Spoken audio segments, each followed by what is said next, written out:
This medium, cinema, speaks to us through images. We have to create images. That images communicate our intentions to the viewer. But images by themselves are very concrete. They express only the physicality of the situation. You have to bring in elements which lifts the concrete images from its banal representative mode to a kind of a mode wherein it gets universalized by making these images as a metaphor.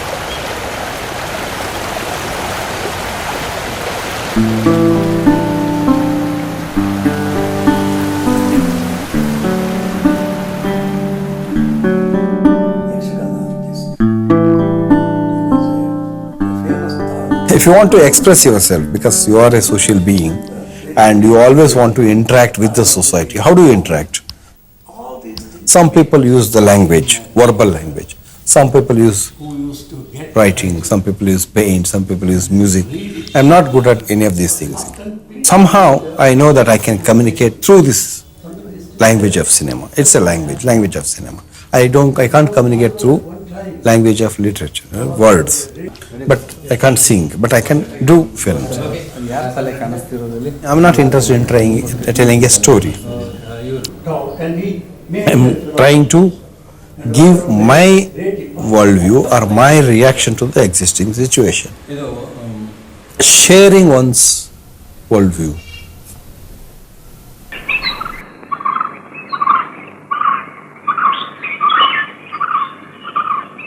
ದಿನ ಹೋಯ್ತೀವಿ ಮನೆ ಈ ಕಡೆ ಬಾರದೆ ಯಾಕೆ ಅವತ್ತು ಬಂದ್ರೆ ಬರಬೇಡಿ ಅಂತ ಕಳಿಸ್ಬಿಟ್ಟೆ ಪ್ರಭು ಹೆಂಡತಿ ಕೊಟ್ಟ ಔಷಧಿ ತಗೊಂಡ್ಯಾ ಪ್ರಯೋಜನ ಆಗ್ಲಿಲ್ವಾ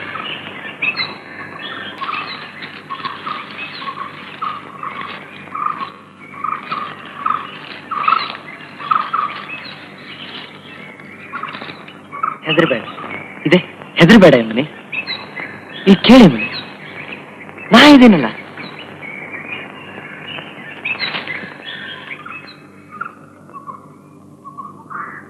We got married on April 27th in 1978, and the same day when Gatshada was Gatshada got the Golden Lotus. So I did go to receive the national award from the President of India. Instead, I was getting married here. Yeah, Lal Krishna Advani was the information minister. He even made a reference to it. He says he's getting married there, so it's a bigger award, so he hasn't turned up.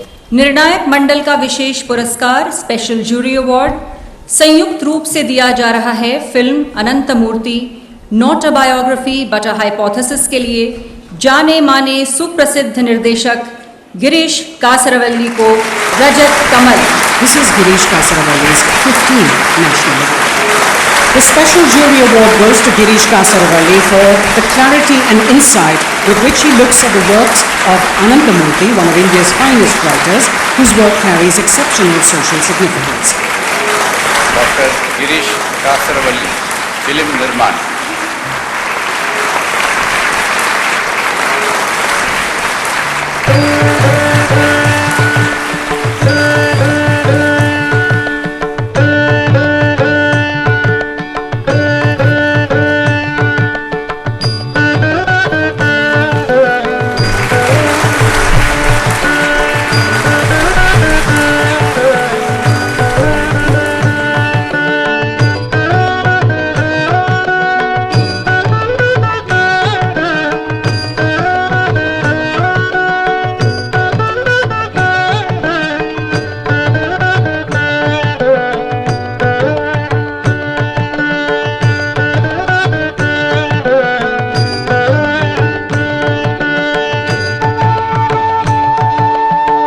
He has won many awards, both international and national.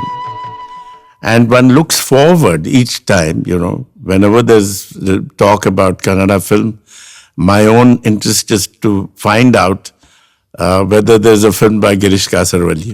He is understood in the whole world. He speaks he tells universal stories, and also he tells them in such a way, cinematically exciting way, that they are appealing to the audience worldwide. He is global in his message, but in his choice of subject, detail, he is very local. Though his films are about Karnataka and sometimes many times about the rural milieu, that is not the intellectual atmosphere in which he lives or breathes. We have to know that it is an international context in which we have to look at his work.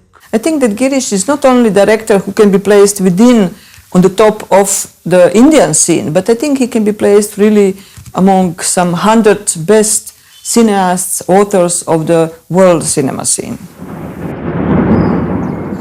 I come from a village in the Malnad area of Karnataka. Malnad means the land of hills. My parents belong to this Kasaravalli family, which is one of the very noted family of the pre-independent period. Basically, we are agriculturists. My father, he was in the freedom movement, of course, freedom struggle. But later he, came back to the village and pursued agriculture. In fact, in Malnad villages, the houses are scattered. In these kind of houses, how does one spend the time? So, we come back from the school, and once it gets dark, then there's nothing else to do. Those days we didn't have radio, we didn't have television. My father had a huge library, so we would spend our evenings reading books, and mostly fictions. So during my childhood, that was only the entertainment we had.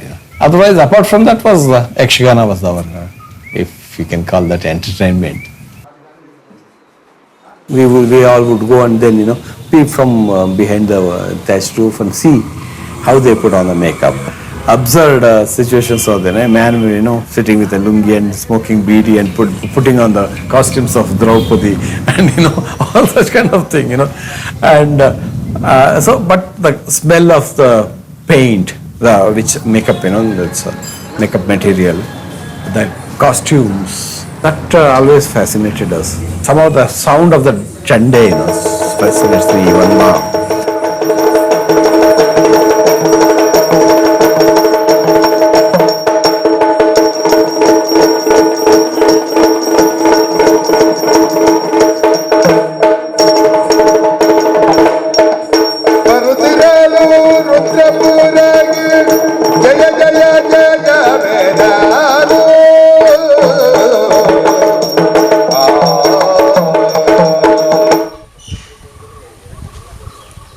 I used to watch a lot of plays, touring theatre.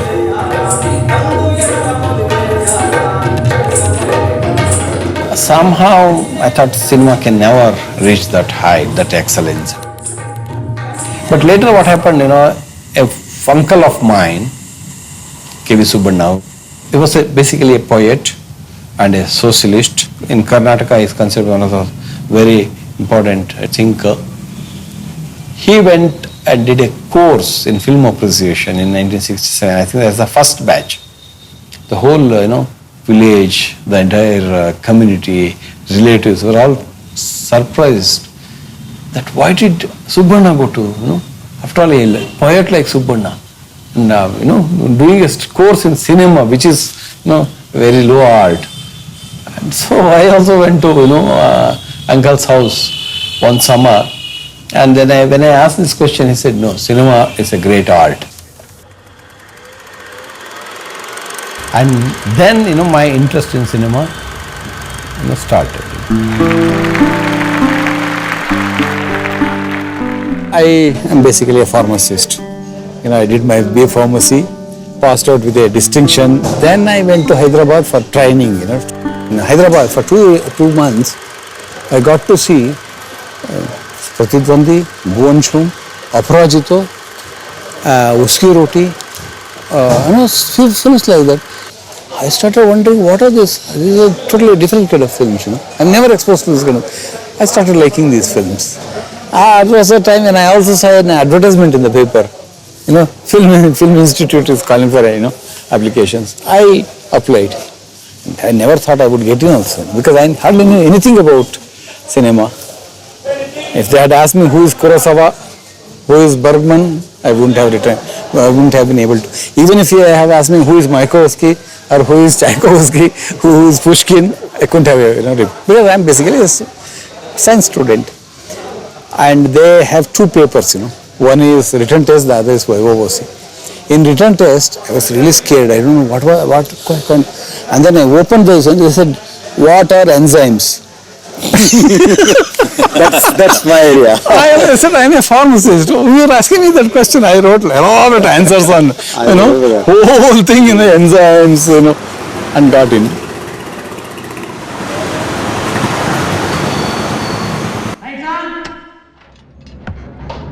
See, in FTA, for 3 years you study cinema very methodically, with a clear historical perspective. You start with Griffith, then come to Eisenstein, then come to German Expressionism, Neorealism, and then come to New Wave.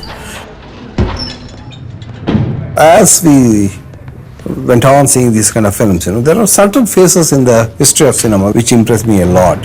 And the European masters, Japanese masters, impressed me a lot. Bresson and Ozu, we studied in great detail in FTI. And Ozu, I liked him a lot, not only because of his technique, but the kind of compassion with which he dealt his themes. And of course, from India, we had studied Ghatak and Ray. Ray left a deep impression on me. In FTI, it was not a blinkered view. They never, imposed their views on us. They would always ask you discover certain things. We are here to just guide you. So that was one great thing about FTI, See, I am coming from a science discipline. In science discipline, especially in pharmacy, not even a small, a stroke can change. But whereas, when we come to FTI, they said, there's nothing called, complete truth. You discover yourself. So you can say Kurosawa is the greatest filmmaker. You say, I just hate Kurosawa. They said both are valid, but you have to justify your argument. A lot of education was through watching international classics, through discussing them, debating about them, wanting to break each other's heads about it. How dare you like such and such a film? I'll kill you if you like such a film. And even to that extent, So that was an atmosphere in which we all grew up. And I don't think any of us have given up on the tendency, the things that we acquired in those days, also of questioning cinema, of passionately looking for classics in world cinema, just being so open to the excitement and not the glamour, but something that brought you close to life, something which was also a medium that gave you an opportunity to explore the life around you or your inner self in a way that no other medium offered. The best part of my life is my 3 years at FTI.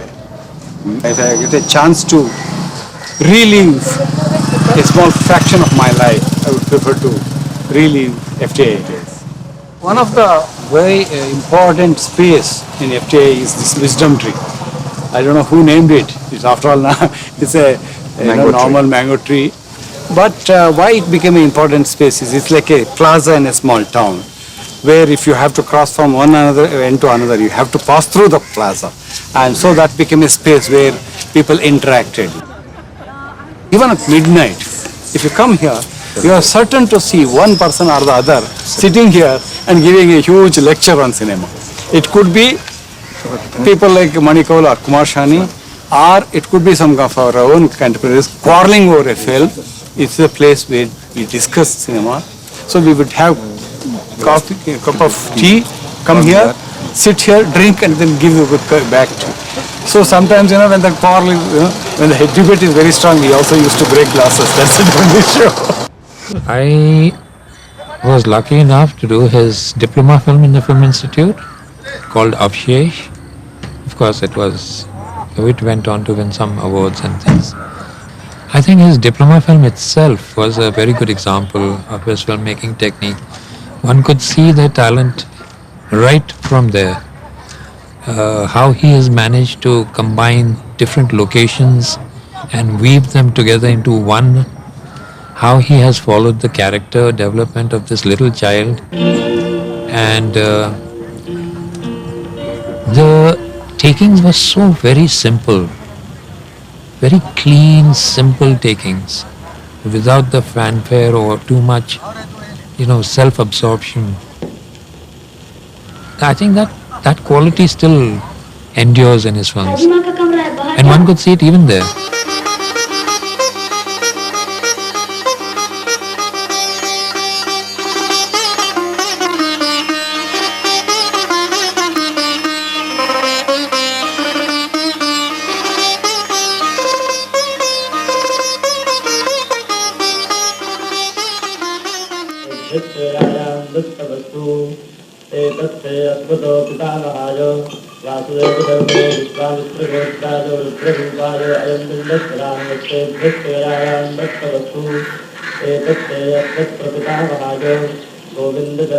And Girish is one filmmaker whose very diploma film, Avashesh, it made something of a sensation. Not amongst the institute students, but then in the country itself, because it went on to win several awards, it went on to be shown in several festivals. This has not happened to many people from the FTI. So, being a former student of FTI, I was very happy to see that there is an outstanding filmmaker emerging with just his first short film.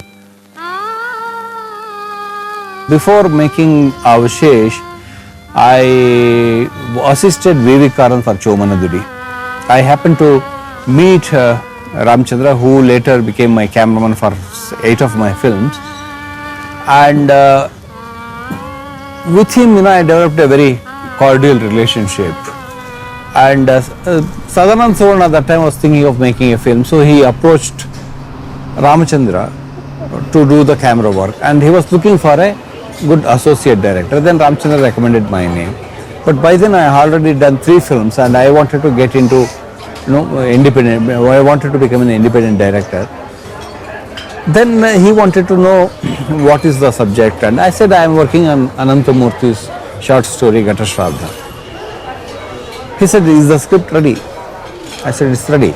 Then he said, can I have a look at it? I gave him the book and he took it home, and next day he came back and he said, he shook my hand. I said, I really loved the script. So I will finance the film. Girish was very young when he came to see me, and he is a very hesitant man, and he doesn't say anything in a very, very firm way. He makes his films very firmly, but his approach to people is of a great sensitivity. He said, may I make a film based on your Gata Shraddha, he said. Anantapurti happens to come from Tirthalli, and I also come from the same village.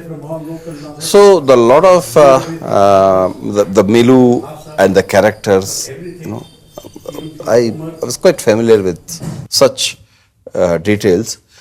And one of the reasons what impressed me most in the story, it's the construction itself. It's such a beautifully constructed short story, so well neat, so organically, constructed. I thought it could become a very good material for the first film of a director. ನಂಗೆ show ಆಯ್ತು, ಅದಕ್ಕೆ ಹೊರಡ್ ಬಂದೆ. ತಿಂಡಿ ಕೊಡ್ಲಾ?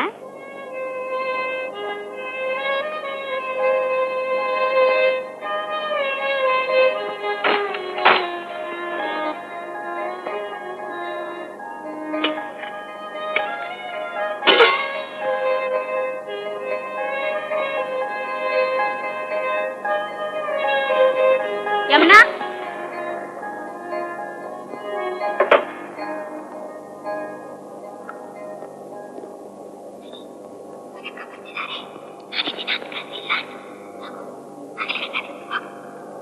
ಯಮುನಾ, ರಾಣಿ ಯಮುನಾ ಎಲ್ಲೋ? ಮನೇಲಿಲ್ಲ. ಯಾಕೆ? ಎಲ್ಲೋಗಿದ್ದಾಳೆ? ಗೊತ್ತಿಲ್ಲ. ಇತ್ಲಾಗ ದೇವಸ್ಥಾನಕ್ಕೂ ಬರ್ತಾ ಇಲ್ಲ, ಯಾಕೆ ಬರ್ತಾ ಇಲ್ಲ?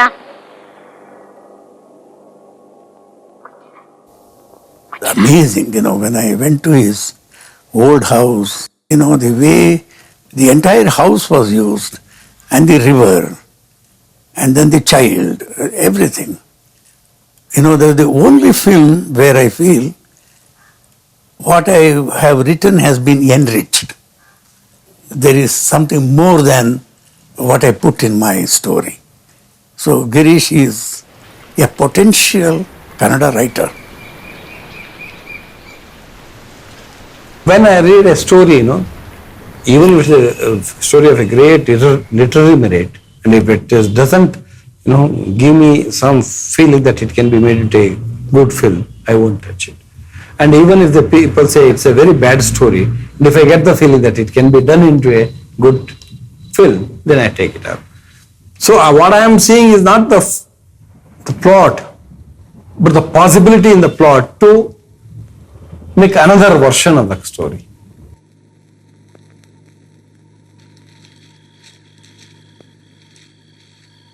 ತಬ್ರಣ್ಣು, ಓ ತಬ್ರಣ್ಣು, ಯಾರ ಅದು? ನಾನು ಬರೋದಾ? ಬಾರಯ್ಯ. ಓಹೋ, ಬಾರಿ ಎಣ್ಣೆ ನೀರಿಗೆ ತಯಾರಿ ಮಾಡ್ದಂಗಿದೆ. ಏನಿಲ್ಲ ಮಾರಯ್ಯ, ಮೈ ಕೈ ಒಂಚೂರು ನೋಯ್ತಾ ಇತ್ತು, ಎಣ್ಣೆ ಹಚ್ಕೊಳ್ಳಿ ಅಂತೂ ಅದು, ಅದಕ್ಕೆ. ಏನ್ ಬಂದ್ಯೋ? ಡ್ಯೂಟಿ ಮುಗಿಸ್ಕೊಂಡು ಮುನ್ಸಿಪಾಲ್ಟಿ ಕಡೆ ಹೋಗಿದ್ದೆ, ಆಗ ಗೊತ್ತಾತು ನನಗೆ ಟೋಲ್ ಗೇಟ್ ಹಾಕಿದಾರಂತೆ. ಟೋಲ್ ಗೇಟ್ಗ? ಇನ್ ಬಿಡು, ನಿನ್ ಮನೆಗೆ ಏನೇನು ಬೇಕೋ ಎಲ್ಲ ಬಂದು ಬೀಳುತ್ತೆ. ಹಂಗಂತೀಯ? ಕಂಡ್ಯ, ನಾ ಹೇಳಿ ಸುಳ್ಳ? ಅರೆ, ನಿಂಗೆ ಅಂತಲೇ ತಂದಿದ್ದು. Tabrana Kathe makes me feel so much about Gogol. When you have a person who's so small, supposedly, and so insignificant. So this influence of literature is by way of, what shall I say, absorbing a certain sap of life from the culture around you. It is not that you are taking something and trying to fit it into a cinematic frame. No. The two art forms are different. And yet there is, because they are art forms, they'll have certain deeper structures which are common. And I think Girish has always responded to it and responded very well. When we were very young, Chandamama and Balamitra, they were great influence. We would wait till for these two magazines to arrive. And of course I have later made a film called Kanasemba Kudure Neri, and I have often said the whole structure has been inspired by Vikram or Vetal. That one story used to be Vetal Kathegal. The structure of the story where Vetal says one version and then Vikram narrates the other version.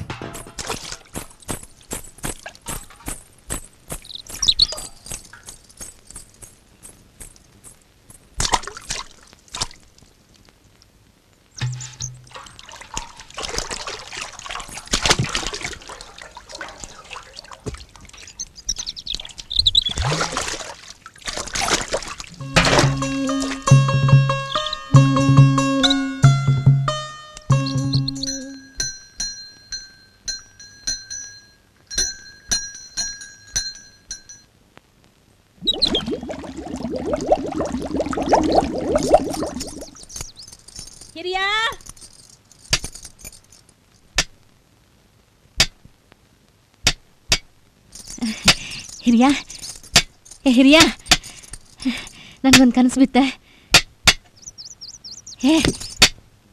Hind ಗುರ್ಸಿದ್ದ ಬರ್ತಾನಂತ. ಹೌದೇನಾ? We belong to one generation who had a different kind of sensibilities or different kind of approach to cinematic idioms. We were more of a classical style, and see, in post-90s there was this huge debate after dogma that cinema should be liberated from literature also. There was a huge debate in the 60s that it should be liberated from the theatrical expressions, theatrical kind of expressions. But post 90s, there was this movement that it should be liberated from literature also. So it's something which is expression of the next generation. I find it, though I understand I understand their argument. To bring that into my films is a bit of a problem.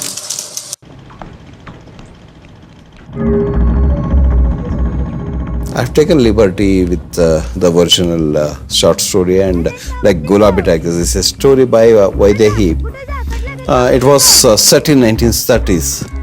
The story was set in 1930s, and a film theater comes to the village, and it brings in a new sensibilities and things like that. I changed it to 1990s because I wanted to understand why during 1990s there is a lot of communal tensions, and that's how it is done. Black and white ಬರ್ತತ್ತು colour ಬರ್ತಿಲ್ಲ ಇನ್ನು ಸ್ವಲ್ಪ adjust ಮಾಡಿ ಸ್ವಲ್ಪ writing ಇಸ್ಕೊಂಬ್ರು ಇನ್ನು ಬರ್ಲಿ rain ಕಾಕ ಬಣ್ಣ ಬಂತು ಕಾಣಿ ಬನ್ನಿ ಹಂಗಲ್ಲ ಈ ಬಟನ್ ಒತ್ತಕ್ಕ ಒತ್ತಿ ಇದು ವಾರ್ತೆ ಅದೆಲ್ಲ ಯುದ್ಧ ಆತಿತ್ತಂಬ್ರಲ್ಲ ಅದೇ ಇದು ಮತ್ತೊತ್ತಿ सभी माताएं एक जैसी होती हैं, बच्चों को खाने की चिंता करती हैं। ಮತ್ತೊತ್ತಿ ಹಾ Kannada cinema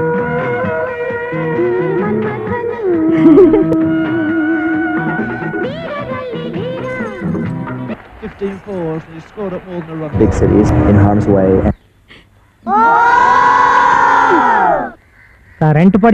The dish antenna is like a total, both a visual statement and as a metaphor with the connect with the outside world. So her house becomes the center for all the women. They want to come there, and that, the silliest of soap operas, they identify themselves with that character, though they find the names and the costumes outlandish. But this is what happens next. So it says this, and then they find answers for their own lives, their problems, through the characters on the daily soap, and they want to know what happened next.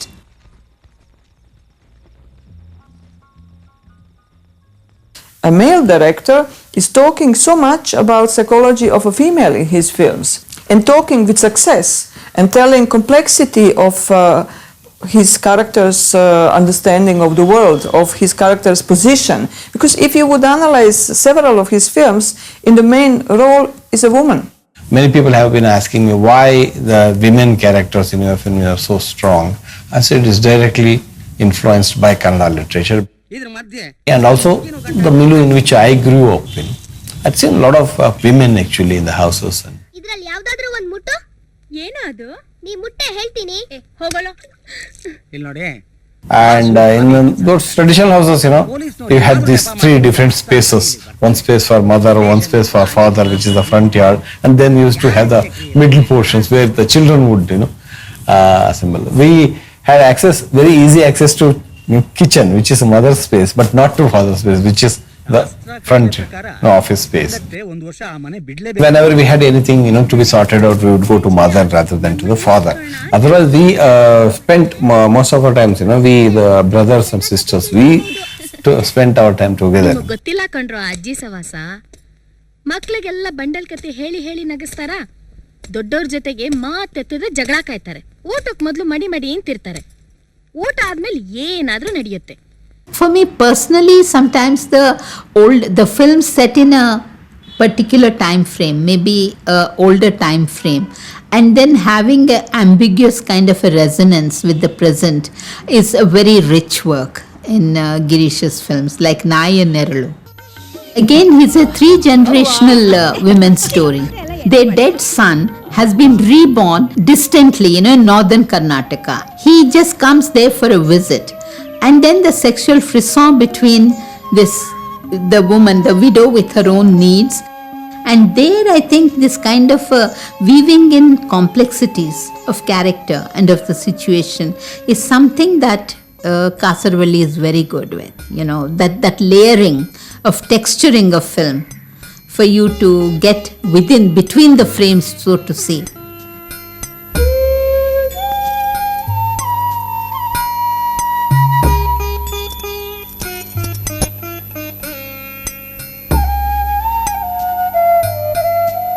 And the mother-in-law nudging her to go and meet him. She is convinced that this is her son reborn. ಅತ್ತೆ, ಬಲಿ ಕೊಡಕ್ ತಗೊಂಡು ಹೋಗೋ ಕೋಣನು ಇಷ್ಟು ಹೀನಯವಾಗಿ ಕಾಣ್ತೋ ಇಲ್ಯೋ, ಆ ನಿಂಗ ಕಷ್ಟ ಕಡೆ.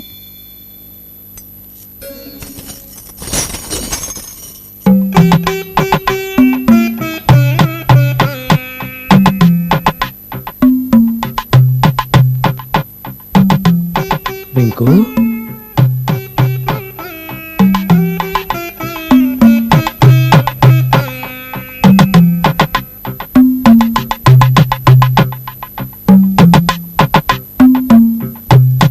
ವೆಂಕು,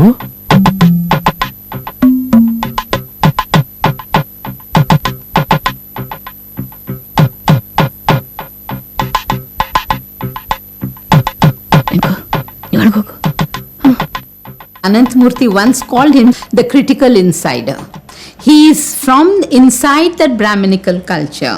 He knows its hollowness as well as its traditions, and what has the decay that has set into it, and the rigidity that has calcified it into this kind of a system where there is no place for people who question, who rebel. ಆಯ್ತಾ, ನಾನು ಹೇಳಿ ಕಳ್ಸಿನಲ್ಲಿ ಬರಕ್ಕು ಅದಕ್ಕೂ ಮೊದಲು ಬರಡ ಅಂತ ಹೇಳಲ್ಯಾ?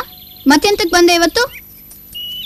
ಅವನ್ ಬಯಡ ಪುಟ್ಟಿ, ತಿಂಗಳಿಗೊಂದು ಆವರ್ತಿ ಬಂದು ಕೇಶ್ ಮುಂಡನ ಮಾಡು ಅಂತ ನಿಮ್ಮಮ್ಮಮ್ಮನೇ ಅಪ್ಪಣೆ ಮಾಡಿದ್ವಲ್ಲೇ. ಅಂಥ ಅವಸರ ಎಂತೆತ್ತಡ ಅವಳಿಗೆ? ತಲೆ ಮೇಲೆ ಕೂದಲು ನೆರೆತ್ರೆ ಮಡಿ ಕೆಲ್ಸಕ್ಕೆ ಆಗ ಬರೋದಿಲ್ಲಲೇ. ಈ ಮಡಿ ಕತೆ ಹಾಳಾಗ್ಲಿ.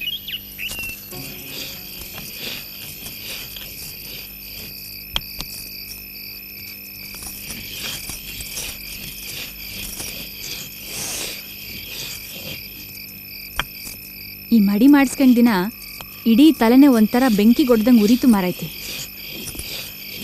ನಿಂಗೆ ಹಂಗೆ ಆಯಕ್ಕು. ಕೂದಲು ತೆಗ್ಸಡ ಅಂದ್ರೆ ಕೇಳ್ತೀಯಾ? ಇನ್ನೂ ಉರಿಲಿ ಬಿಡು.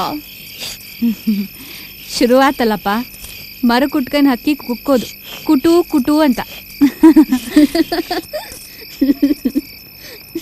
My protagonist, who is very pragmatic, at one point she says, I believe that the boy is probably the reincarnation of my dead husband. It's only towards the end we know that she pretends to believe that because otherwise she wouldn't have been able to enjoy the life the way she had to forego a lot of pleasures of life. So I interpret it as kind of a protest against the religious hierarchical structure there, very suffocating religious structure. ಆದ್ರೆ ಇಡೀ ಜಾತಿಗೆ ಕೆಟ್ಟ ಹೆಸರು ಬಪ್ಪ ಕೆಲಸ. ನಿಮ್ಮ ಮನೇಲಿ ನಡಿದೇ ಇರ್ಲಿ ಅಂತ ಹೆಂಗ ಎಲ್ಲ ಹೇಳ್ತೀಯ.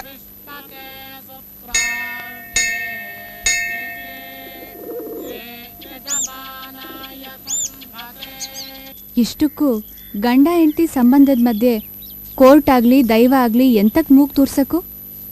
ಅದು ಅವ್ರವ್ರು ಒಪ್ಕೊಂಡಂಗಲ್ದ? ಅಲ್ಲ ಅಮ್ಮ, ಇಷ್ಟೆಲ್ಲ ಆದ್ಮೇಲೂ ನಿಂದೆ ಬದ್ದ ಬಾಕಿ ಎಲ್ಲ ಸುಳ್ಳು ಅಂತ ಸಾಧಿಸ್ತಾ ಇದೆಯಾ? ಪುಟ್ಟಿ, ಸಾಧಿಸಿ ಎಂತ ಆಗಕ್ಕೂ ಹೇಳು. ಅಂದ್ರೆ ಅಪ್ಪಯ್ಯನ ಪುನರ್ಜನ್ಮ ಅಲ್ಲ ಅನ್ನೋ ಅನುಮಾನ ಕೂಡ ಬರಲೇ ಇಲ್ಲ. ಅನುಮಾನ ಹುಟ್ಟಕ್ಕು ಅಂದ್ರೆ ಮೊದಲು ನಂಬಿಕೆ ಇರಕ್ಕು ಅಲ್ದಾ? ಅಂದ್ರೆ ನಿಂಗೆ ನಂಬಿಕೆನೇ ಇರಲಿಲ್ಲ? ಹೇಳಮ್ಮ. ಪುಟ್ಟಿ, ಕತ್ಲಾಗ್ತಿದ್ದು ಕಡೆಗೆ ಆಚೆ ಕಡೆ ದಾಟಕ್ಕೆ ದೋಣಿ ಸಿಗೋದಿಲ್ಲ. ನಿಂಗ ಹೊರಡಿ. ಮಾವಯ್ಯ ಹೊಂಟ್ಬಿಡಿ. ಪಾರ್ತಿ ಬಾ, ಅಕ್ಕ ಹೊಂಚು. ಓ his inspiration for the real life, from real people, and from the tradition as well, and from mythology also, from the Indian environment, because the nature is always very beautifully portrayed in the film. It's not only as a background, it's not only as a nice frame. The nature is also with the meaning in his films. That means that the man understands the nature much more than just looking at it or enjoying it. For example, water is very important in his films, but he brings this notion of water to the foreground, and then water becomes a character in the film. So, for example, in the film, The Island, water plays a character next to the main characters also, and the main character actually becomes water, strong, resistant, uncompromising, and somebody who really goes for it what he or she wants in life. So that's his Nagi, his main character in this film.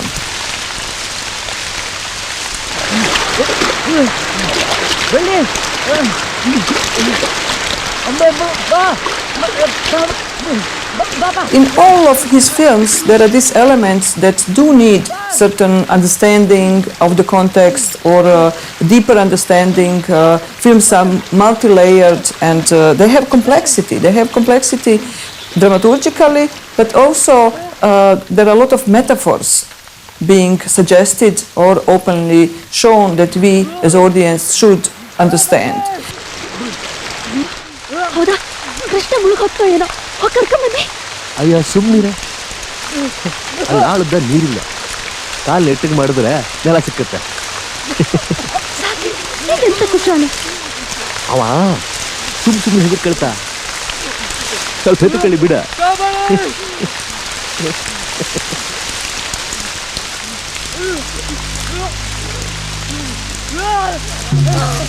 During my childhood, rain always fascinated me, but we're always scared by the thunder, you know. And also the stream, because our my school was about 4 kilometers from my house. We had to go through the thick jungle, and in between we had to cross 1 or 2 streams. So now morning when you go to school, it would be a very small, you know. So you walk through the stream and cross over and then go to school. Then the rain would start, and when you come back, when you reach that stream, it will be overflowing, surging. Once it so happened that me and my elder brother, we were crossing, and elder brother slipped, and the stream carried away by the stream.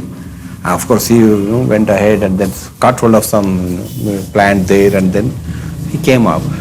But there was that kind of fear that any moment it can get washed away by the stream, by the river, by the water. It's always there at the back of your mind.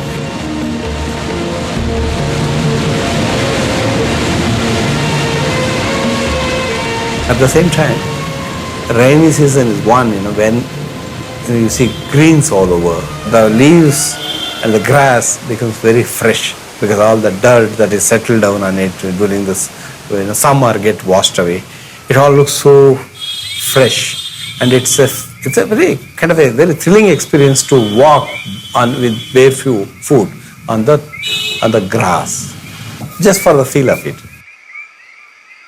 So that's a kind of a very pleasant memories. I always wanted to capture rain in my film, and when Saundarya offered me to do a film, I narrated the story Dvipa by Nadi Souza, and she liked the story. She said, let us go about it, because nobody has done a film about rain.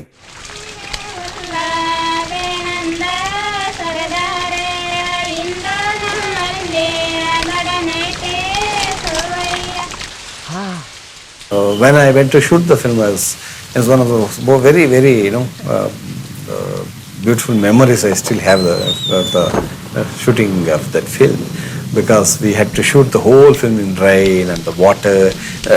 Immediately it took me to my childhood days. I had all the memories of my childhood days.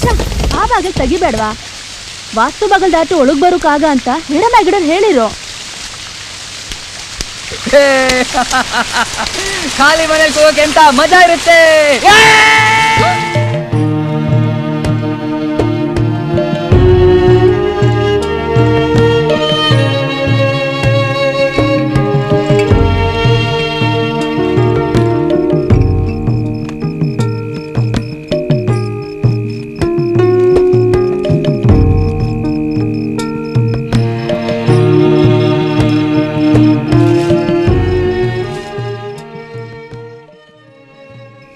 Appu, ನೀನು ಮನೆಗೆ ಹೋಗ್ಲಿಕ್ಕು.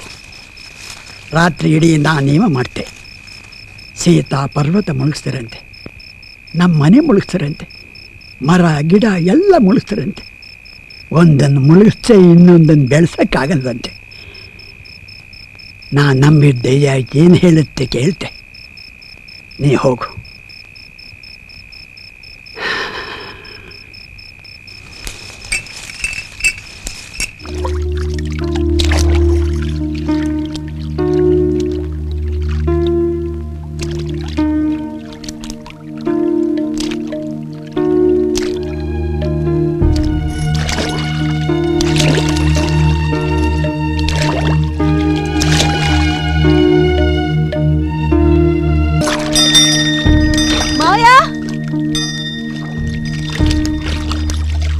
Girish's work being intensely rooted in Karnataka.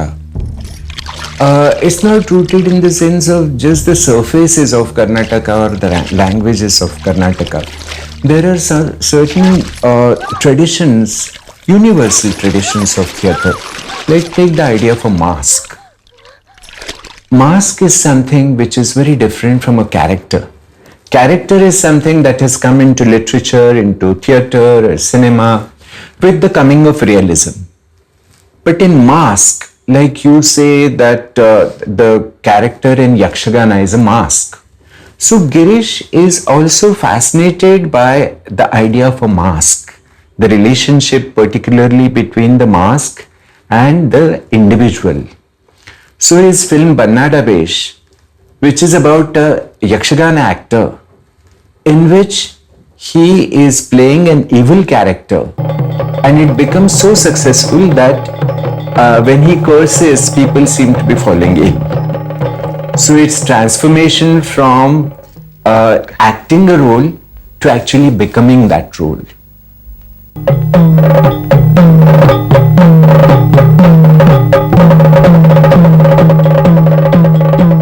He belongs to a lower strata of the society. They were exploited in the name of religion, in the name of God, in the name of dharma. Towards the end, he realizes, well, I am contributing to the whole system. And he decides to come out of it, and there is no way out. And then finally, he breaks his leg. Once his leg is broken, he cannot perform any longer. So then he is relieved, and he is happy.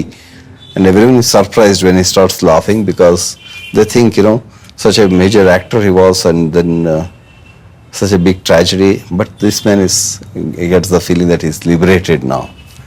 And I started working on that because, you see, in 1980s, then Rajiv Gandhi had come to power after the assassination of Indira Gandhi, and VP Singh was, later took over. Here in the state, Ramakrishna Hegde became the chief minister.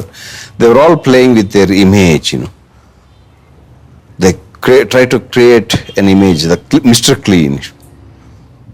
So everyone was saying, we are the Mr. Clean, and later, one by one, their charisma declined because they got into a lot of controversies, and but people bought that image and voted them. So I started wondering, how does one manipulate? So the image becomes, manipulative. See? I find that Girish Kasaravalli is becoming more and more political.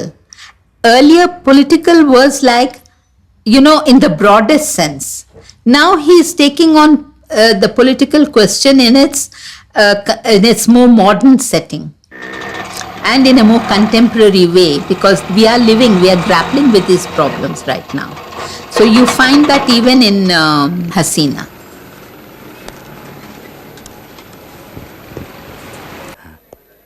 ನೀನು ಕೇಳಿಸ್ಕೊಂಡೇನಮ್ಮ ಹೇಳಿದ್ದು? ಮತ್ತೆ ಗುಟ್ಟಾಗಿ ನಾನು ಈ ಪರೀಕ್ಷೆ ಮಾಡಿದೆ ಅಂತ ದೊಡ್ಡ ಡಾಕ್ಟ್ರಿಗೆ ಹೇಳಬೇಡ, ನನ್ನ ಕೆಲಸ ಹೋಗುತ್ತೆ.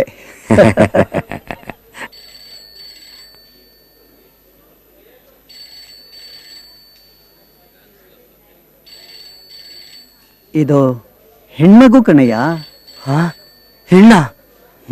ಇಲ್ಲ ಇಲ್ಲ, ಇನ್ನೊಂದ್ಸಲ ಕರೆಕ್ಟಾಗಿ ಚೆಕ್ ಮಾಡಿ ಡಾಕ್ಟ್ರೆ.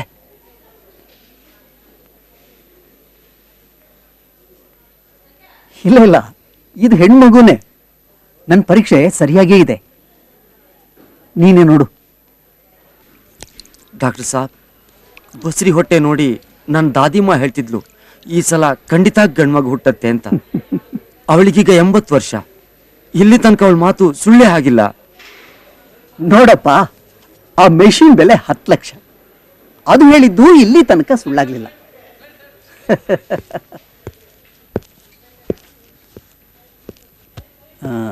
300 ರೂಪಾಯಿ ನನ್ನ ಚಾರ್ಜು.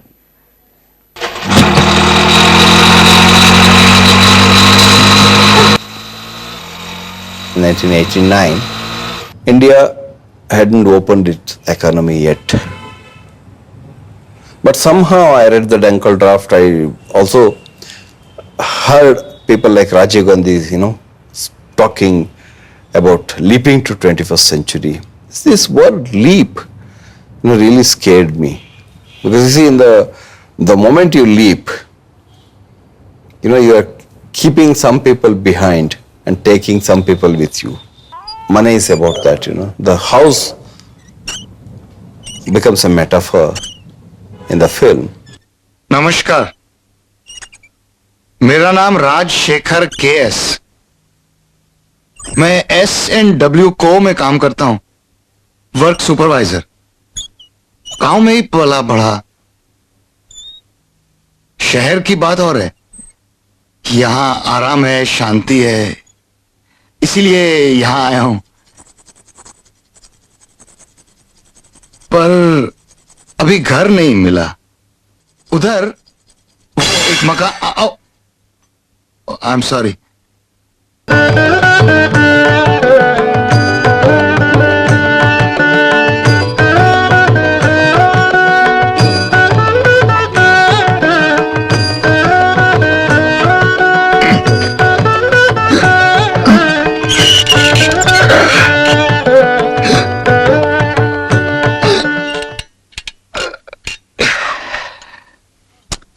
गीता, ये विराट पलंग हम जैसे लोगों के लिए नहीं है. आओ इसे बाहर निकालते हैं.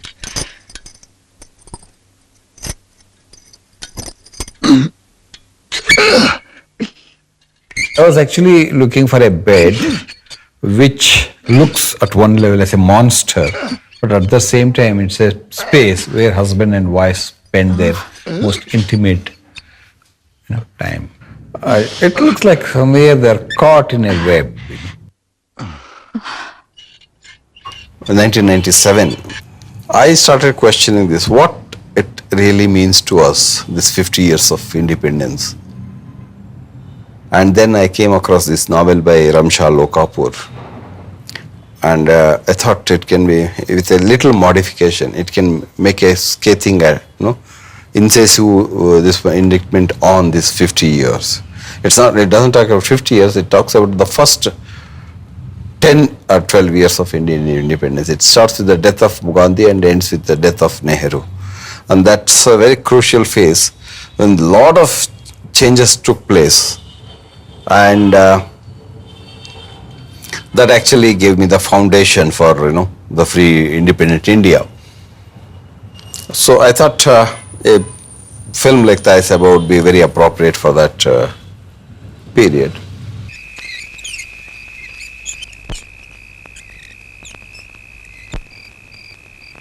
ಏನ್ ಮಾಡಕ್ ಹತ್ಯಾರೋ ಯಾಂಬಲ್ಲ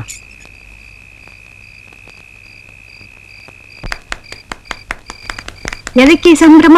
झंडा ऊंचा रहे हमारा, विजयी विश्व तिरंगा प्यारा, सदा शक्ति सरसाने वाला, प्रेम सुधा बरसाने वाला, ಅಪ್ಪ ಸಾಹೇಬರು ನಿನ್ನಿತನ ಚಲೋ ಇದ್ರಲ್ಲಪ್ಪ. आने वाला, मातृभूमि का तनु मन सारा. Appa Saheba is a very staunch Gandhian, accepts it, he reacts to it in a very intellectual way. There is Thai Saheba who doesn't understand any of the intellectual concerns of her husband, but she intuitively starts reacting to the situation and she succeeds in achieving all that which which was just mere ideas for Appa Sahib. ನಾಳೆ ನನ್ನ ಜೋಡಿ ಬರ್ತಿ? ಎಲ್ಲಿಗ್ರಿ ತಾಯಿ ಸಾಹೇಬ್? ಜೈಲ್ಗೆ. ನಾವಿಬ್ರ ಕೂಡಿ ಅಪ್ಪ ಸಾಹೇಬ್ರನ್ನ ಯಾಕೆ ನೋಡು ಬರಬಾರ್ದು? ಮನೆ ಕಣ್ಸರ್ ಯಾರೂ ಇಲ್ದ?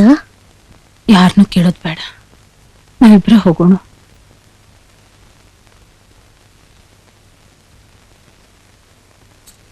ಏನೇ ಆದ್ರೂ ನೀನ್ ನನ್ ಜೋಡಿ ಇರ್ತೀಯಲ್ಲ?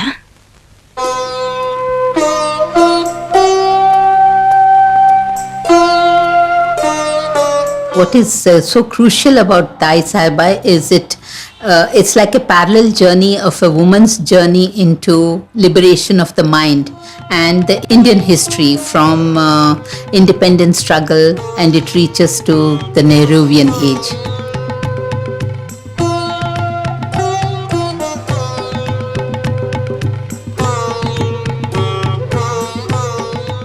Girish is philosophical, not ideological. I make a distinction between the two. Philosophical is a person who looks at concrete objects and derives profound meanings from concrete events. An ideological person is somebody who tries to see his own idea in everything, and sometimes he manipulates in order to make the ideology work. So Girish never manipulates anything to make the ideology work. He tells an everyday story, the quotidian of the life of people, with all the details, and the other meanings begin to sneak through. They are not given to us as ideas to contemplate. They are never vocalized, but they are revealed.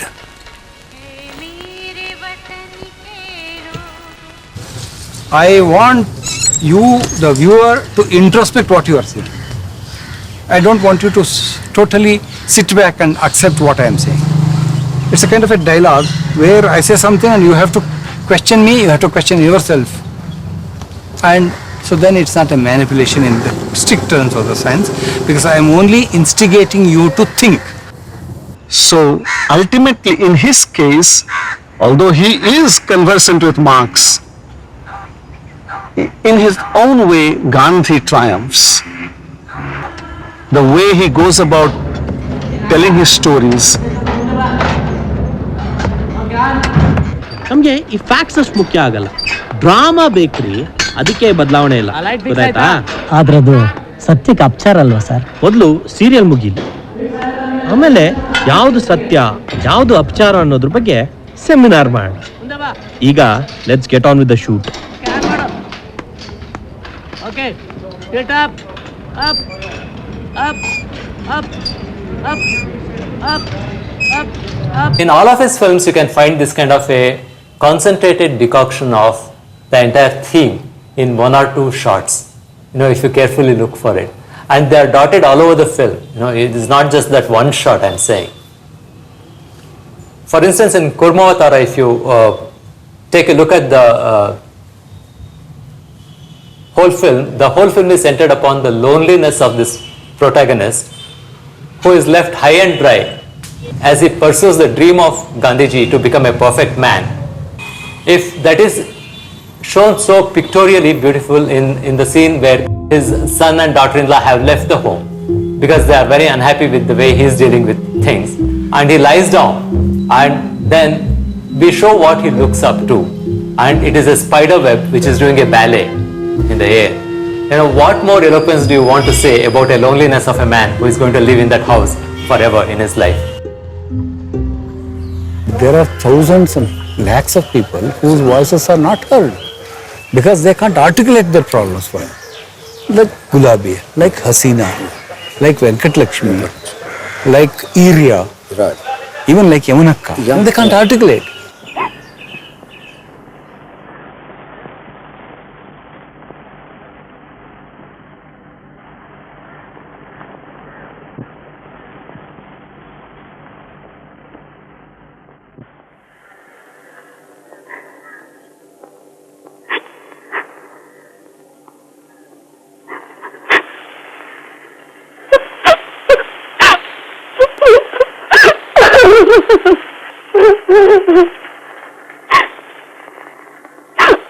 The voices which are not heard, the places which look very ordinary, mundane, but they have got so many stories, so many angles of human existence being perceived and seen. Because I remember the scene in which the camera tracks back and she comes out of that tree and she almost looks like a ghost sitting around that tree. And so this dehumanization, sort of nullifying a simple, ordinary human's existence, their small hopes or existences, you give strength or a meaning to them. Can you give us something which make you realize that element? Yeah, one thing I have been addressing in all my films is that, one of the most painful experience human being undergo is when one gets alienated. When you made to feel that you are not wanted or you are not one of us. That's a biggest crime the human civilization can inflict on individual. Somehow I can't even imagine that, my own society treating me like that.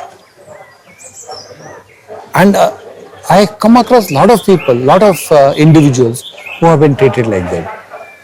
It's a very painful experience and I want to bring that. See, Yamunakka belongs to one particular community and in the end, she's thrown out of that community. It's the biggest tragedy, not hitting, not, stabbing. Stabbing, after a few days they can recover from their wound, from that wound. But inflicting this kind of torture, mental torture, can weaken the people. This is something which I have been addressing in all my films. In Dvipa, they are lifted from that place and sent to somewhere else. So that's why I keep saying Dvipa is not about submersion. It's not about displacement, it's about submersion. Submersion of not the geographical space, submersion of the confidence. By submerging the confidence, you can make individual feel that he is not one of those people, the beneficiary. So I am not equal. I am unwanted. In Gulabi, the same thing happened. Gulabi is part of the whole community. Towards the end, they say, no, you are a Muslim. Till then, nobody has ever realized that.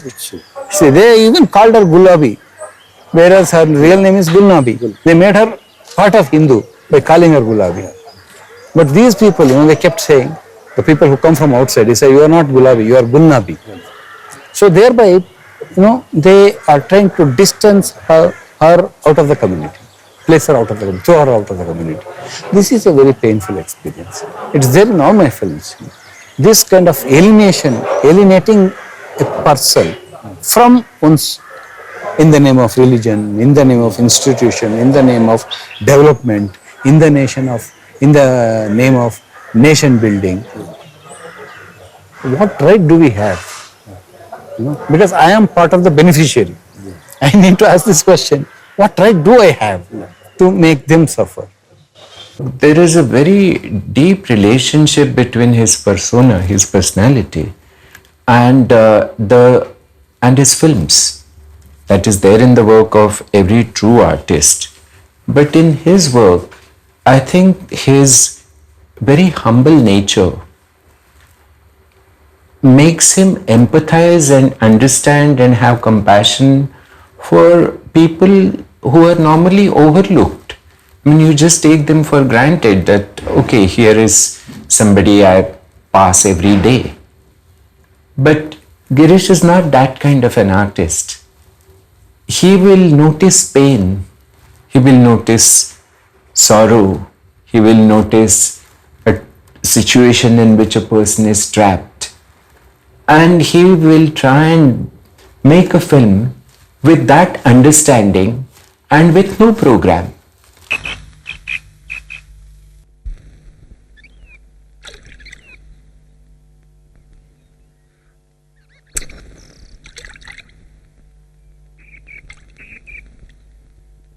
ಯಾರ್ದದ್ ಬಟ್ಟೆ ಮುಳುಗ್ತಾ ಇದೆ?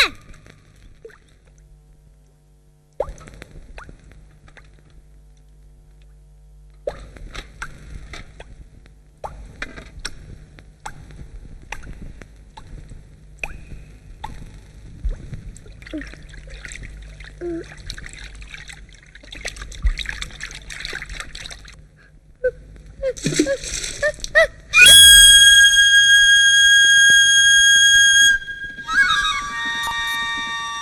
92, I think, Satyajit Ray passed away.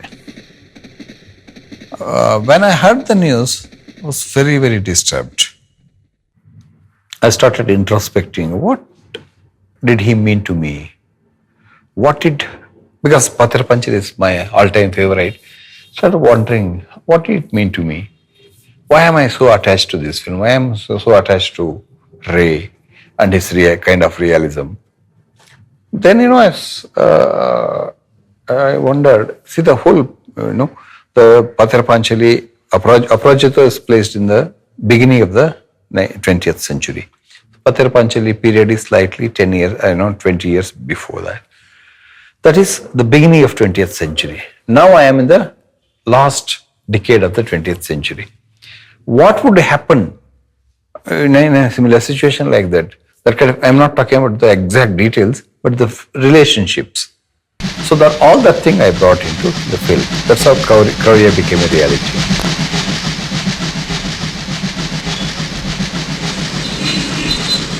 What did this liberalization mean to me? What did this globalization mean to me? Did really, consumerist structure of the society, how did it affect our family relationship? ಬಾಜಿ ಹೋಗೋಣ. ಇಲ್ಲಿನ ಕೈಲಿ ರಸ್ತೆ ದಾಟಕ್ಕಾಗಲ್ಲ. ಅಲ್ಲೊಂದು ಸುರಂಗ ಇದೆ, ಅದ್ರ ಒಳಗಡೆಯಿಂದ ಹೋಗೋಣವಾ? ಬಾ. ಮೂರ್ತಿ, ಸುಬ್ಬಣ್ಣನ ಮನೇಲಿ ಪಾತ್ರೆ ಪಡ್ಗ ಇರುತ್ತಲ್ವಾ? ಯಾಕೆ? ಜೋರು ಹಸಿವಾಗ್ತಾ ಇದೆ. ಹೋದ ತಕ್ಷಣ ಒಂದು ಅನ್ನ ಸಾರು ಮಾಡಿ ಊಟ ಮಾಡ್ಬಿಡ್ಬೇಕು. ಅಜ್ಜಿ, ಬೆಂಗಳೂರಲ್ಲಿ ನೀನ್ ಈ ಮಡಿ ಗಿಡಿ ಎಲ್ಲ ಬಿಟ್ರೆ ಒಳ್ಳೇದು. ಇಲ್ದಿದ್ರೆ ಅಣ್ಣ ಕೊಡ್ಸೋ ಪೇಪರ್ ಮಸಾಲ ದೋಸೆ ತಿನ್ನಕ್ಕಾಗಲ್ಲ. ನನಗಂತ ಯಾವ ಆಸೆನೂ ಇಲ್ಲಪ್ಪ. ಮತ್ತೆ ಹತ್ಬೇಕಾ? ನಂಗೆ ಕೈಲಾಗಲ್ಲಪ್ಪ. ಅಯ್ಯೋ ಅಜ್ಜಿ ಅಜ್ಜಿ ಅಜ್ಜಿ, ನೀನ್ ಇಲ್ಲಿ ಕೂತ್ಕೊಂಡ್ರೆ ನೋಡ್ದವ್ರು ಏನ್ ಅನ್ಕೊಂತಾರೋ ಏನೋ. ಏನಾದ್ರೆ ಅನ್ಕೊಳ್ಳಿ, ನಂಗೆ ಹತ್ತಕ್ಕಾಗಲ್ಲಪ್ಪ.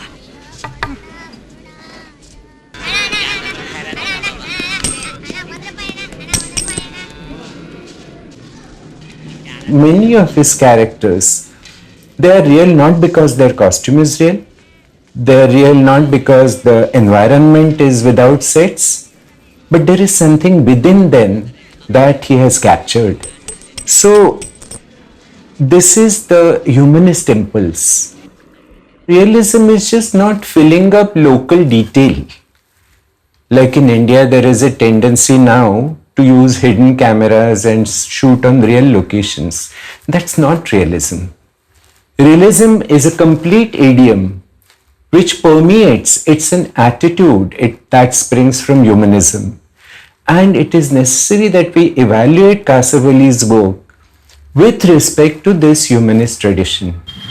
You see, it's very easy to make films that are totally realistic or films that are purely allegorical, metaphorical.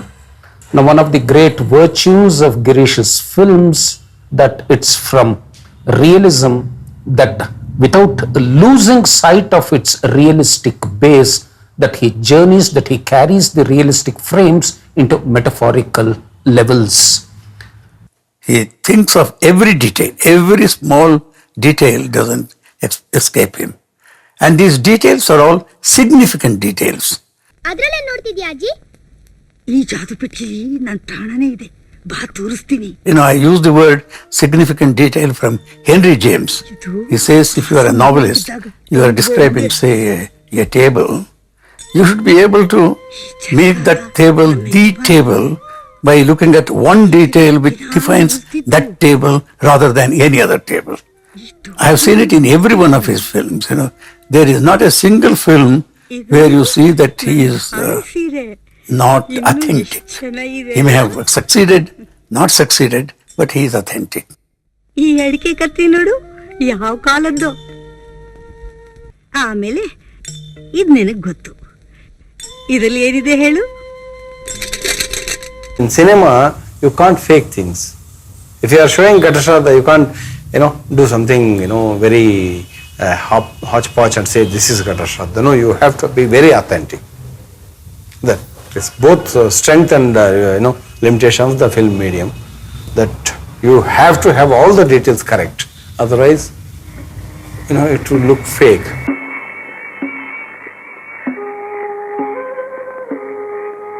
Emunaka undergoes abortion. Some village quack, she performs the abortion. I wanted to know how it is done. I asked some of the writers, you have written about these things, but how they do it? They said, we don't know. We simply heard.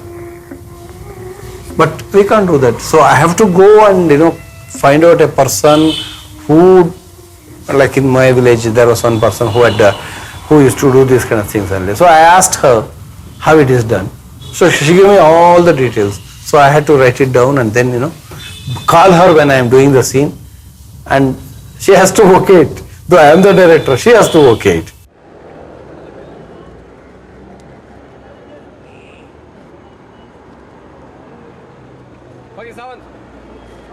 It's a painful process to watch actually.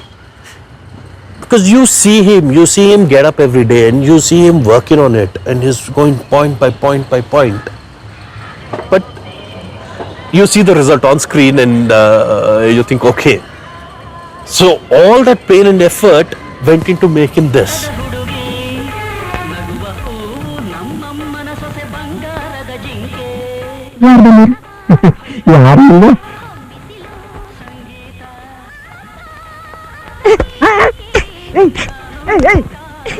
ಎಂತ ಇದು ಅಯ್ಯ ಇನ್ನೊಂದ್ಸಲ ಈ ಮನೆ ಕಾಲಿಟ್ರೆ ಕಾಲು ಬರುತ್ತೆ ಕಾಣಿ.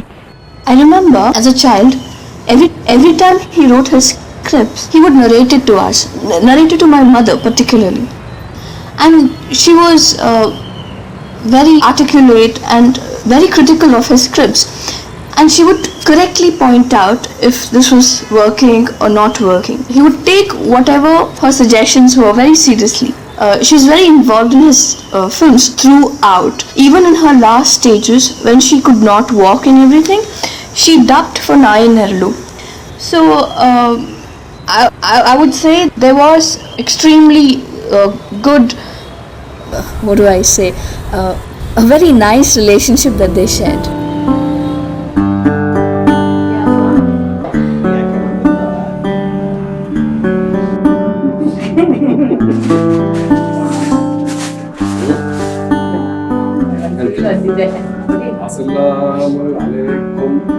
Like all people who have, who are acclaimed and achieved a lot in any field, he's got it. Whatever that is, he's got it.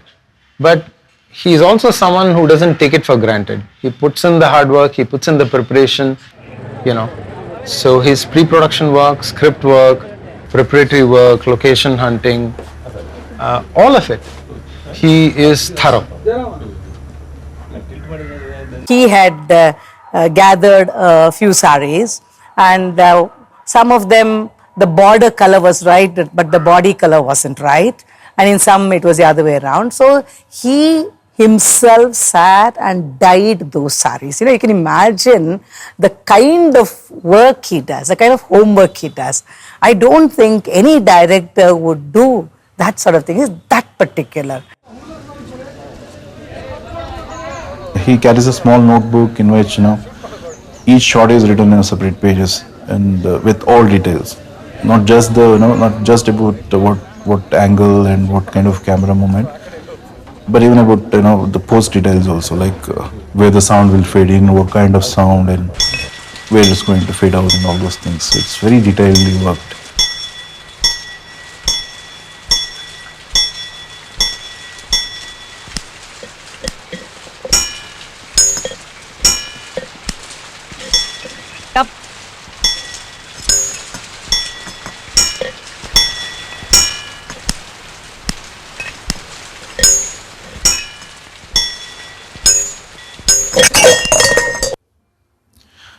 Most of the time the challenge is to adapt to a situation. Most of the time, we are short of lights, we are short of equipments, and then, we mounted camera on a small raft which we made out of, PVC pipe.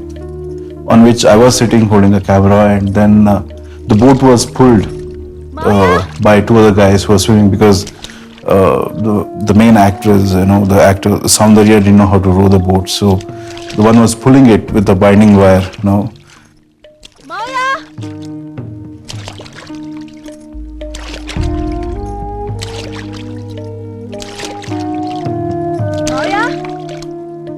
ಅವರು ಮುಕ್ಕಾಲು ಪಾಲು ಸುಮಾರು ನನ್ನ ಅಂದ್ಕೊಂಡ ಮಟ್ಟಿಗೆ ಒಂದು 90% cutting point ಎಲ್ಲ ಅವ್ರು script ಸ್ಟೇಜಲ್ಲಿ ಮಾಡಿಬಿಡ್ತಿದ್ರು. ಶಾರ್ಟ್ ತೆಗೆಯುವಾಗಲೇ ಇಂಥ ಪಾಯಿಂಟನ್ನು ಕಟ್ ಮಾಡ್ತೀನಿ ಅಂತ ನಿರ್ಧಾರ ಮಾಡ್ಕೊಂಡಿದ್ರು. ಹಾಗಾಗಿ ನಾವು ಶಾರ್ಟ್ ಟು ಶಾರ್ಟ್ ಜಾಯಿನ್ ಮಾಡಿದಾಗಲೇ ಕೂಡ ಅದು ಹೆಚ್ಚು ಕಡಿಮೆ ಒಂದು ರೀತಿಯಲ್ಲಿ ಎಡಿಟಿಂಗ್ ಸ್ಟೇಜಲ್ಲಿ ಬಂದ ಥರ ಇತ್ತಿತ್ತು. ಆಮೇಲೆ ಎಷ್ಟು ಶಾರ್ಟ್ಸ್ ಎಲ್ಲ ಆರ್ಡರ್ ಆದಮೇಲೆ ಅವರು ನಮ್ಮ ಜೊತೆ ಕುಳಿತುಕೊಂಡು ಯಾವ್ಯಾವ ಸೀನು ಯಾವ್ಯಾವ ರೀತಿ ಆಗಬೇಕು, ಯಾವ ಸ್ಪೀಡಲ್ಲಿ ಇರಬೇಕು, ಮತ್ತು ಯಾವ ಶಾರ್ಟು ಮ್ಯಾಚಿಂಗಲ್ಲಿ ಕಟ್ ಮಾಡ್ಬೇಕು ನೀವು, ಈ ಥರ ಕೆಲವು ಇನ್ಸ್ಟ್ರಕ್ಷನ್ ಕೊಡ್ತಿದ್ರು. ಅದ್ರ ಪ್ರಕಾರ ನಾವು ಕಟ್ ಮಾಡ್ತಾ ಹೋಗ್ತಿದ್ವಿ. ಜೊತೆಗೆ ಅವರ ಸಿನಿಮಾಗಳ ನೋಡಿದ ಮೇಲೆ ಏನಾಯಿತು, ಪ್ರತಿ ಶಾರ್ಟ್ ಕಟ್ ಪಾಯಿಂಟು ಕೂಡ ಆ ಪಾತ್ರದ ಭಾವನೆಗಳಿಗೆ ತುಂಬ ಆದ್ಯತೆ ಇರ್ತಿತ್ತು ಅವರದಲ್ಲಿ. Given a chance, I would like to edit all my films once again, because now our notion of narration is much different from the earlier film. And also, the digital technology gives you much more freedom to, play with the visuals. The rhythm of the film is the pulse of the filmmaker, of the film. And that makes you understand which way the life is flowing, how it is flowing. So there are people whom I hear saying about Girish Kasaravalli's films, oh, the films are so slow. The point is not to be either fast or slow, but to do justice to what you are depicting. I want to create a film where you don't manipulate the audience. I've been moving towards that direction. I'm using less and less of histrionics by the artists. I don't let them perform within quotes. That I didn't do even in Gatashraddha, because for me in cinema you have to create and you have to communicate through images. There was a scene where I really got confused. I said I knew I was messing it up. So Girish said, "Stop it. Come sit down, Avinash." So then I said I knew I was really nervous. I said, "My God, what am I doing?" So I came and sat down and I said, "There is a problem with this scene. I don't know what the problem is. Shall we correct it? Is there a problem with your dialogue?" I said, "No." Then what's the problem? You're blocking. You're not happy. I said, who is not happy with Girish is blocking? I think that is his greatest quality. So I didn't say anything. Then he had a discussion. What's the problem? Let's discuss it. I thought that was amazing. I opened out. I said, I'm finding it difficult here. Yeah, that's very genuine. We'll change it. And then he made me so comfortable. After that, I just got into the groove. It's not like, we'll go for one more. It's not good. He goes into the actor's problem, which nobody does today. ಜಲಚರನಂತೆ ನೀರೊಳ್ಳು ಮುಳುಗಿ ಕೌರವ ಕಾಯ್ದ ಕಾಯವ ನರಪತಿಗೆ ನಾಚಿಕೆಯ ಕಾರ್ಯವು ಶೋಭೆ ತರಬಹುದೇ. ನಿಮಗ್ ಕುಶಾಲ್ ಮಾಡಕ್ ಹೊತ್ತು ಗೊತ್ತು ಎಂತ ಇಲ್ಲ, ಹೆದರ್ಕೊಂಡೆಲ್ಲ ಊರ್ ಬಿಡ್ತಿರೋ. ಎಂತ ಮಾಡೋದು ನಾನ್ಕಂಡ್ರೆ ನೀವೊಬ್ರು ಪದ ಹೇಳ್ತಾ ಕೂಕಂಡ್ರಪ್ಪ. ಯಾರ್ಯಾರೋ ಹೆದರ್ತು ಅನ್ಕೊಂಡು ನಾವ್ಯಾಕೆ ಹೆದರ್ಬೇಕ? ಅಪ್ಪಯ್ಯ ಕಾರಣಿಕದವ, ಮುಳುಗಡೆ ಆಫೀಸರು ಅವನ ಹತ್ರನೇ ಕಾಣಿಕ ಕೆಂತಿದ್ದು. ಹಂಗಾಗಿ ನಮ್ಮ ಲೆಕ್ಕನವರು ಸರಿಯಾಗಿ ಚುಕ್ತ ಮಾಡ್ತಿರ್ತಾಗ. ಆದ್ರೆ ಆ ಹಳೆ ಆಫೀಸರಿಗೆ ಇಲ್ಲ ಅಂಬ್ರು. ಯಾರಂಗಂದ್ರು? ಇನ್ಯಾರು? ಶನಿಯಾನೆ. ಹೌದಾ? ಅದನ್ನೇ ಹೇಳುವ ಅಂತ ಬಂದ್ರೆ, if you would analyze each of his films, his narrative structure is always very different. One time he's going straight forward, being very simple in his approach, but complex in the intensity. Other time he's very complex in the narrative approach. In The Shadow of the Dog, it's such a complex film. It's a film that really keeps your curiosity. What's going to happen in the next story, what this character is going to tell you. So these films really engage the audience. You cannot be lazy audience watching his films. You have to be active. You have to collaborate with the image. You have to be very present and to take it with you. I made a film in 2008 called Gulabi Talkies.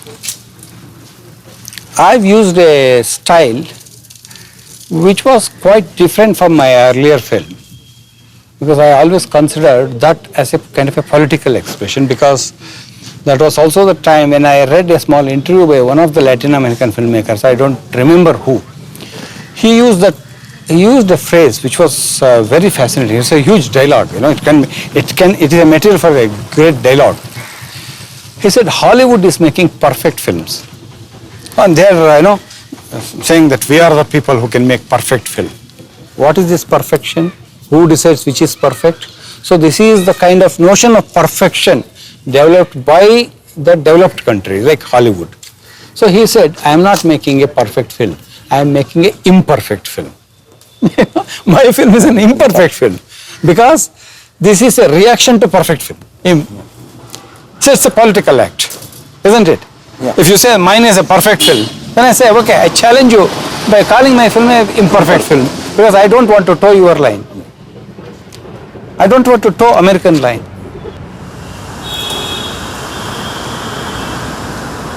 He should market himself. He should. And that's why I said, I think his films should have at least have missed 1 or 2 Oscars. I don't know, he doesn't believe in Oscars. He probably, he thinks that's not actually, probably, the parameter for his kind of movies. But I still feel, you have to gain popularity. But what will happen to this movie if it doesn't happen? If you do not know how to market these movies, if you do not know how to sell yourself, if these things don't happen, these films will die.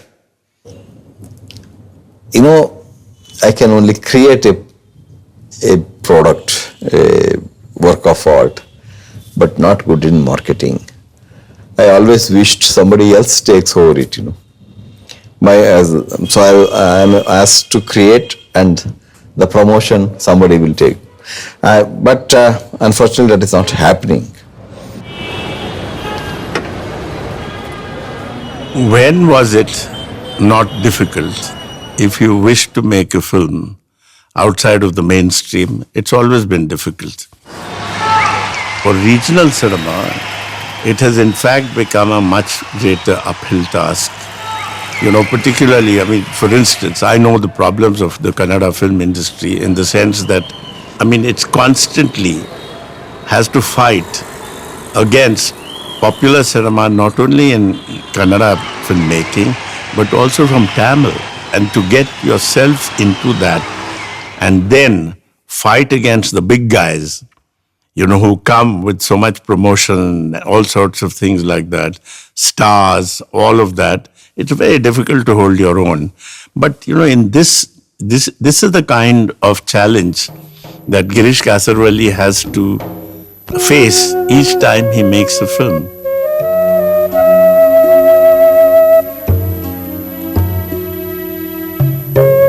Of course, we all feel that, if our work could be more visible, if a lot of the common man would, walk into the theatre and see all the work that we want to do and the kind of cinema that we want to belong to.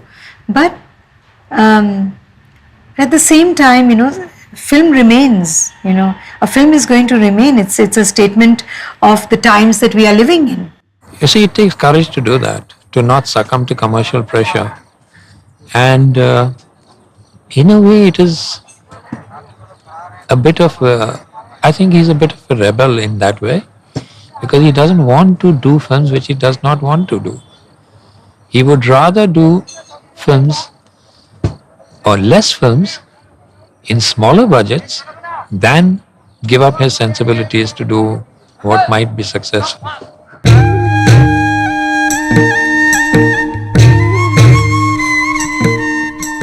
He is just really somebody who makes films out of his inner need. He's a real artist, true artist, who really has a need to share with people.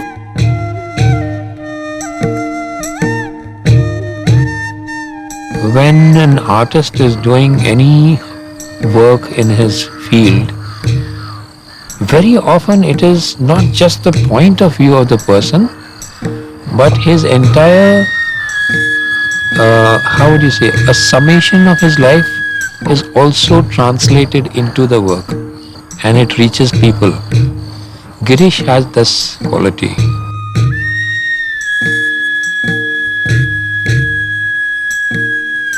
He stays as a person that he is. There is no mask that he wears.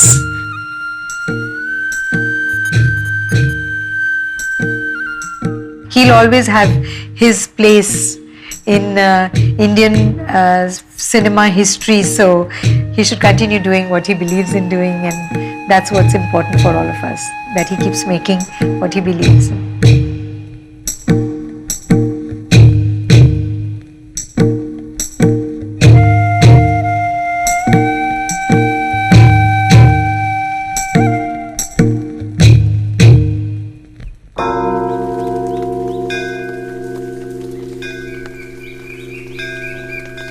In science, 2 plus 2 is equal to 4.